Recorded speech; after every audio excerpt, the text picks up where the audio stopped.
Значи, дополнително има уште еден портал, порталот се вика e-демократија, можете да го најдете на edemokratija.mk. Тоа е некако дополнување на ЕНЕР-от и му дава една нова динамика, една нова димензија на процесот на консултации, а тоа значи дека освен законите во подготовка, значи на порталот e-демократија се носат, се објавуваат и политиките на институциите во вид на стратешки планови, акцијски планови, нацрт документи, уредби и така натаму. Меѓутоа, тука имаме можност, реков на еден подемократски начин, и граѓаните да ги промовираат своите ставови и мислења преку форум и преку блог. Целта е во иднина да ги надградуваме овие современи можности за комуникација, меѓутоа имаме и една исто така друга задача, а тоа е да ги промовираме, односно јавноста да слушне за нив. Од тие причини организиравме голем број на обуки во однос на информирање на администрацијата како да ги користи овие алатки, а сега почнуваме и фаза на консултации како граѓанскиот сектор и бизнес заедницата да се информираат за нив и да ги користат.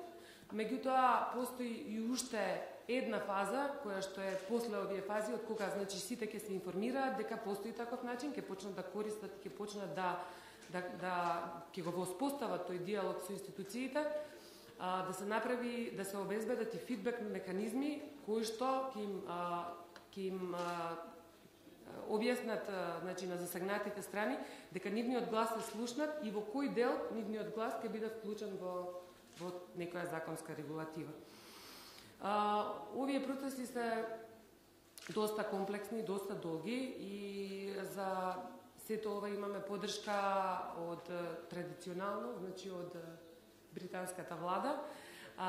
Исто така имаме голема поддршка од USAID и сега од скоро за еден исто многу интересен проект добивме поддршка од ОПСА и би сакала да им се заблагодарам, ја користам оваа прилика да им се заблагодарам за поддршката. Тоа е тоа, од прилика само би сакала да завршам, значи дозволете ми да констатирам дека брзината на развојот на информатичко-комуникацијските технологии доведе до големи промени на начинот на комуникација, начинот на кој што размислуваме, начинот на кој што се изразуваме и како ја делиме практично визијата за едно подобро општество.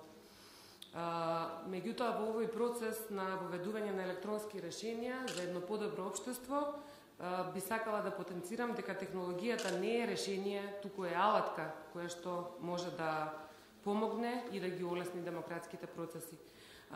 При тоа, значи, од информацијско-комуникацијската технологија се очекува да даде дополнителен придонес, кој што ќе го зајакне действувањето, подобри сликата за демократијата и практично демократскиот капацитет на институциите.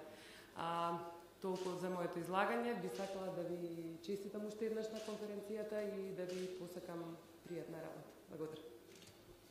Thank you, Marta, for your opening remarks.